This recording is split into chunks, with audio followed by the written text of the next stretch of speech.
and welcome back to my channel. So in my last video where I did the story time where the boyfriend gives a gift that was intended to be for his ex-girlfriend, I did a little sneak peek on this hairstyle and all of y'all were loving it. For those who are subscribed to my channel, y'all know I really don't mess with my curly hair, so this in fact is a wig. This wig is from Diva Wigs, and when I'm telling you, it is so bomb. Like, I don't think I've ever had like a silky, straight, undamaged feeling blonde wig. The length, the color, the cut, the quality of the ends, everything is literally perfect. I'm gonna go ahead and just jump right into the tutorial and show you guys how I plucked out the hairs and made it look a little bit more natural, and then I'll give you more details about the wig at the end of the video. This is what the wig looks like. I already cut out the lace and I washed the hair because I do want it to be wearable after I finish customizing it. It didn't come with a specific part, so you can see the middle part is not as defined, but it is a full lace front, so you can go ahead and change the part whenever you want. You are gonna need a few little tools that you could probably find around your house. You're gonna need scissors, a clip. I use sewing push pins and then also tweezers for plucking. So as you can see, I'm just using the push pins to keep the wig down and secure while I customize it, because I am going to be cutting and plucking and pulling at the wig. Here I'm just going to take the front of the wig and just clip it back and just use a comb to part out some of the baby hairs. You want it to look as natural as possible, so actually before I did this, I was actually looking at everybody's hairline like all day. Like most people, your baby hairs aren't going to be very thick, so when you're parting this part out, you're going to want to part a very sparse amount so that it's nice and natural. The baby hairs can be used to hide the lace and then also give you that natural effect.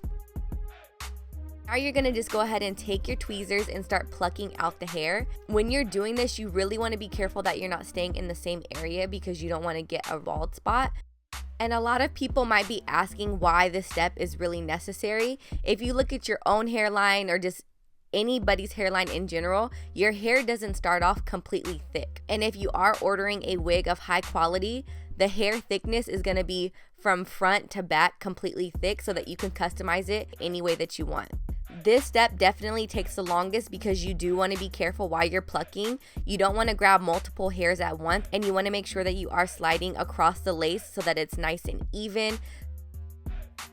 If you do this part right, you are going to save yourself a lot of time when you are actually wearing the wig and applying it, because you don't have to really try that hard to make it look natural. As you can see, this area is blended really well. You can't see the lace. And then here you can see it's a little bit darker, so you can see the lace. So I actually need to go back in and pluck at that more. And then this side is okay, but I could probably take out some more pieces here. So I'm just gonna go back in and repeat the process. This part, like I said, takes the longest, but it's one of those things where you have to do it, analyze it, see how it looks, and then keep on doing it and repeating the process until it's exactly how you want. Now that the plucking is over, it's time to start cutting the baby hairs. When you cut them, you don't have to cut them short initially.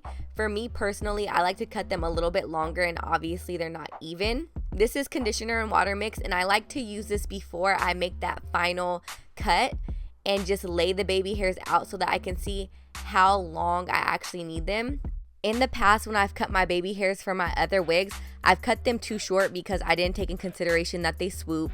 I didn't take in consideration that when they are wet, they're gonna actually be a longer length. So from my experience, this step is essential because you can actually see exactly how the baby hairs are gonna lay, and you won't get those short baby hairs where you're walking around looking like Willy Wonka. When you are cutting the baby hairs, you want to make sure that you're always cutting them at an angle.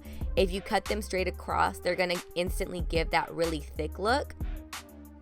And then after you cut them, you want to just go in vertically and just cut straight up so that you thin out the ends of the baby hairs. Now that that's done, I'm going to go ahead and brush it out and see how it looks. Obviously they're wet, so they appear a little bit thicker than they would when they are dry, but I still like doing this step just to make sure that everything is blended really well. And I just wanted you guys to see how easy it is to brush through this hair. It's nice and full. Any way that you part it, it's going to be really nice. The ends are nice and thick, they're not split. And then this color is so bomb. I'm really happy with this wig.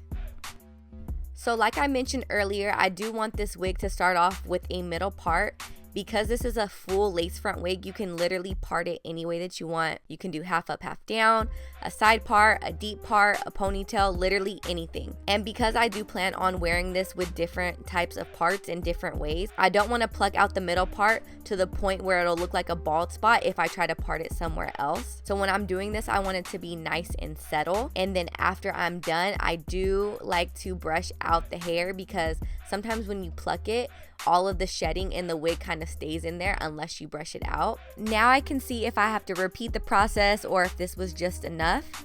And this is the final result of what the wig looks like. I'm really happy with it. I'm so in love with this, and I cannot wait to wear this in different types of styles. So that's just a little breakdown on how I prepare my wig. This wig is literally, I'm telling you guys, it's so bomb. Let me go ahead and give you guys some of the specs. So this wig, like I mentioned, is from Diva Wigs. It is 100% Virginia. It is 100% Brazilian virgin hair. The hair length is 22 inches. It's a custom color, which is like a beige blonde color. The hair density is 150%. The lace color is light brown. The cap construction is cap 3 glueless lace cap, and the cap size is average. Now about the cap size, all my life I've been called big head. You got a big head this, big head that. The last 3 wigs that I've ordered, I've always ordered average. And every single time the ear is actually behind my ear versus on top of my ear. You know, like the little ear place for your wig, which is not fitting, so I don't got a big head. But with the elastic bands, I do have it overlapped on the tightest hold possible.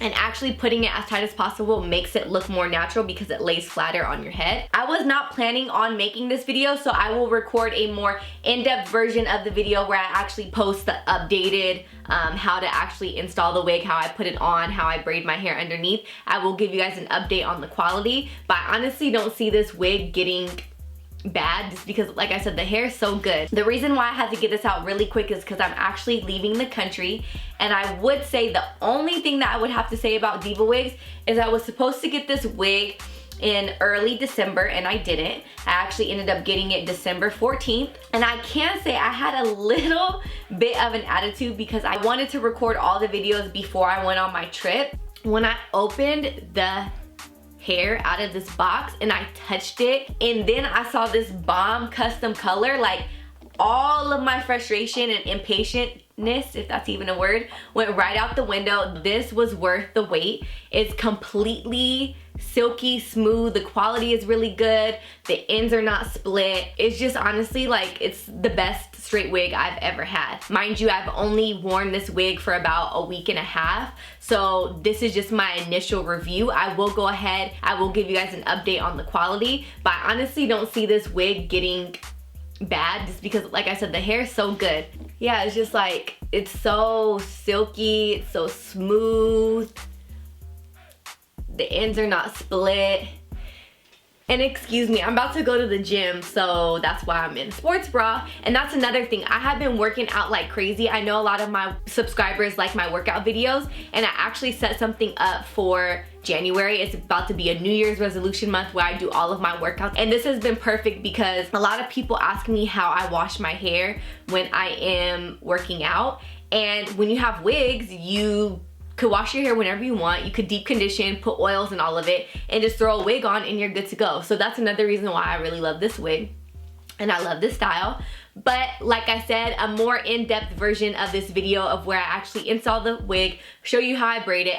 Do I use glue? Do I not use glue? How do I do the baby hairs? All of that will be in a later video because I am making another video. Write down some questions in the comments, questions that you might have for my updated video on this wig and on the review. If you enjoyed this video, don't forget to give it a big thumbs up. If you're new, go ahead and subscribe. And if you're returning, hit that bell button so you get notifications when I post. Like I said, come January, we are going ham with our fitness goals. I have all of my videos pre-recorded and ready to upload every Sunday and every Friday. Thank you guys so much for watching my video, and I'll see you guys on the next upload.